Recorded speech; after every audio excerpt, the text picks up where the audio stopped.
दोस्तों, आज की कहानी दो पुलिस ऑफिसर की है जिनकी अपनी जिंदगी एक केस में उलझ जाती है। इसमें मुख्य भूमिकाओं में नव्या नायर और सौबिन नजर आते हैं। फिल्म का नाम है पातिरात्रि। फिल्म की शुरुआत में एक रात में 4-5 लड़के एक पुरानी टूटी बिल्डिंग में बैठकर गांजा पी रहे होते हैं। कुछ देर बाद उन्हें एहसास होता है कि उनके साथ बैठा उनका दोस्त रोबी कहीं दिखाई नहीं दे रहा है। तभी वे सभी उसे ढूंढने के लिए उस झाड़ियों में इधर उधर घूमने लगते हैं। थोड़ी देर बाद वे देखते हैं कि रोबी वहां डरा सहमा खड़ा है। उसका दोस्त उसके पास जाकर पूछता है कि वह वहां क्यों खड़ा है, तो रोबी दूर की ओर इशारा करके कहता है कि वहां कोई है, लेकिन बाकी लड़कों को वहां कुछ भी दिखाई नहीं देता। फिर भी डर के मारे वे रोबी को साथ लेकर वहां से चले जाते हैं। इसके बाद कहानी एक पुलिस स्टेशन में पहुंचती है। इस स्टेशन की सब इंस्पेक्टर झांसी इस फिल्म की नायिका है। फिल्म की शुरुआत में ही झांसी एक खतरनाक चोर को बड़े दमदार अंदाज में पकड़कर थाने में ले आती है। हालांकि बाहर से झांसी बहुत मजबूत और दबंग दिखती है, लेकिन अंदर से वह उतनी ही दुखी है। इसका कारण उसका पति फेलिक्स है, जो एक विलेज ऑफिसर है। फेलिक्स अब अपने वैवाहिक जीवन में ज्यादा दिलचस्पी नहीं लेता और आध्यात्मिक जीवन की ओर जाना चाहता है।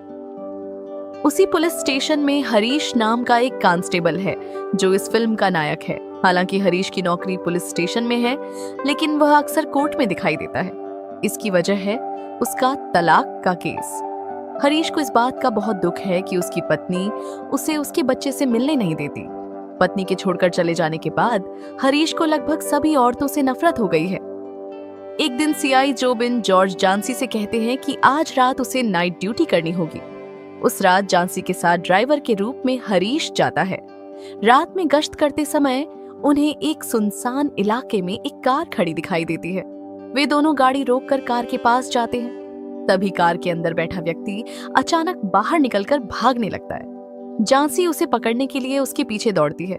हरीश कार के पीछे जाता है, लेकिन कार में बैठी लड़की वहां से स्पीड में चली जाती है। अंधेरे में दिखाई न देने के कारण भागते भागते वह आदमी एक दलदल में गिर जाता है। झांसी उसे बचाने के लिए दलदल में उतरने लगती है, लेकिन हरीश उसे रोकते हुए कहता है कि मैडम, अंदर मत जाइए, ये दलदल है, हम यहाँ से चले जाते हैं, बाद में वह खुद बाहर निकल आएगा। लेकिन झांसी उसे वहां छोड़कर जाने के लिए तैयार नहीं होती। तभी उन्हें तुरंत वापस आने के लिए सीआई का फोन आ जाता है। मजबूरी में वे दोनों वहां से लौट जाते हैं। 2 दिन बाद यास्मीन अली नाम की एक महिला पुलिस स्टेशन आती है और बताती है कि उसका पति अंसार अली 2 दिनों से गायब है। उसका फोन भी नहीं लग रहा और कहीं उसका पता नहीं चल रहा। सीआई उससे शिकायत लिखवा लेते हैं और उसे भरोसा देते हैं कि वे जल्द ही अंसार अली को ढूंढ लेंगे। लेकिन अगले दिन उसी दलदल से एक लाश मिलती है।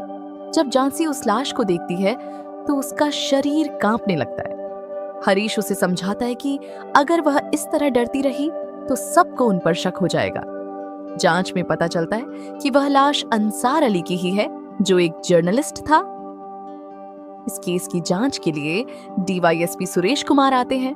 जांच के दौरान वे झांसी और हरीश से पूछताछ करते हैं, क्योंकि घटना की रात नाइट ड्यूटी पर वही दोनों थे। पोस्टमार्टम रिपोर्ट के मुताबिक मौत के समय उनके फोन भी उसी लोकेशन पर थे। आसपास के सीसीटीवी फुटेज देख कार में डीवाईएसपी की बेटी अंजलि थी, इसका पता हरीश को चलता है। डीवाईएसपी हरीश से पूछते हैं कि उस रात जंगल में वे दोनों क्या कर रहे थे। यही कहानी में एक बड़ा ट्विस्ट आता है। हरीश कहता है कि इस सवाल का जवाब उसे नहीं बल्कि डीवाईएसपी की बेटी अंजलि को देना चाहिए। असल में उस रात अंसार अली के साथ कार में जो दूसरा व्यक्ति था वह कोई और नहीं बल्कि अंजलि ही थी। उधर झांसी के लिए उसका पति फेलिक्स एक लेटर घर पर छोड़कर जाता है कि वह आध्यात्मिक जीवन अपनाने के लिए जा रहा है और अब उसे ढूंढने की जरूरत नहीं है। इधर डीवाईएसपी सुरेश कुमार अपनी बेटी अंजलि को बचाने के लिए पूरा केस झांसी और हरीश पर डालने की योजना बनाते हैं। दोनों को सस्पेंड भी कर दिया जाता है। हेड कांस्टेबल रशीद उन्हें चेतावनी देता है कि डीवाईएसपी अपनी बेटी को बचाने के लिए उन्हें फंसा देगा, इसलिए उन्हें खुद अपनी बेगुनाही साबित करनी होगी। जांच के दौरान झांसी अंजलि से मिलने जाती है, लेकिन अंजलि कुछ भी बताने से मना कर देती है। लेकिन जब उसे पता चलता है कि उसके पिता जानसी और हरीश को फंसाने की कोशिश कर रहे हैं, तो बाद में अंजलि खुद जानसी के पास आती है और सच बताती है। वह बताती है कि कॉलेज के समय से ही वो और अंसार एक दूसरे से बहुत प्यार करते थे, लेकिन उसके पिता के विरोध के कारण वे अलग हो गए। कई साल बाद वे फिर मिले और उनका प्यार दोबारा शुरू हो गया, जबकि तब तक अंसार की शादी हो चुकी थी और उसका एक बच्चा भी था। एक दिन उसके पिता को यह बात पता चल गई और उन्होंने अपने आदमियों से अंसार को बुरी तरह पिटवाया। उस रात अंजलि ने जिद करके अंसार को मिलने बुलाया। वे दोनों कार में बैठकर बात कर रहे थे। तभी पुलिस की गाड़ी देखकर अंसार डरकर भाग गया और वही दलदल में गिर गया।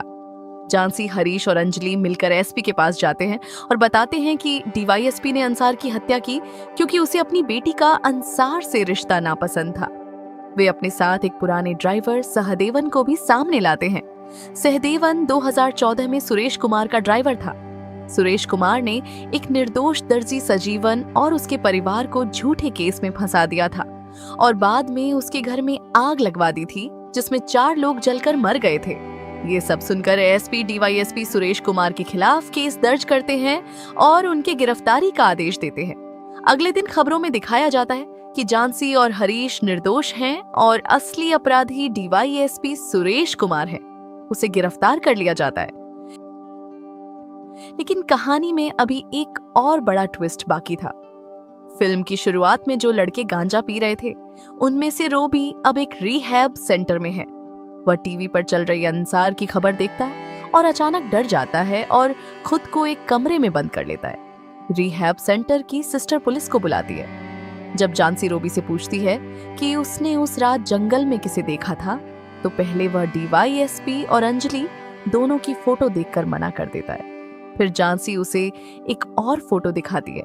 उसे देखते ही रोबी डरकर कहता है, हाँ, यही वह व्यक्ति है जिसे मैंने उस रात देखा था। अगले सीन में जानसी अंसार अली की पत्नी यास्मिन से मिलने जाती है और उसे एक ईयर रिंग देती है। यही फिल्म का सबसे बड़ा ट्विस्ट सामने आता है। असल में वह ईयर रिंग यास्मिन की ही थी, जो जानसी को उसी दलदल के पास मिली थी।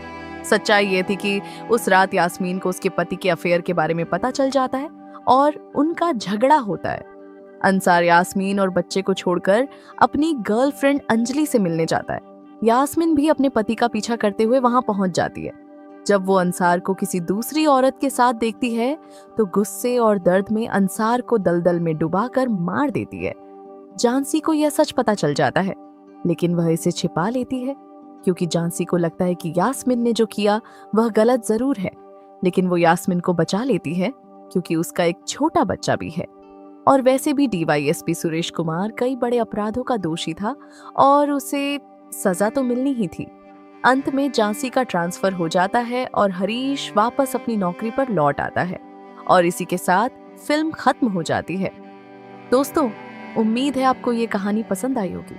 अगर आप ऐसी ही कहानी सुनना चाहते हैं तो कमेंट बॉक्स में जरूर लिखें और हमारे चैनल मेलोडी सॉन्ग हब को लाइक और सब्सक्राइब करें। धन्यवाद।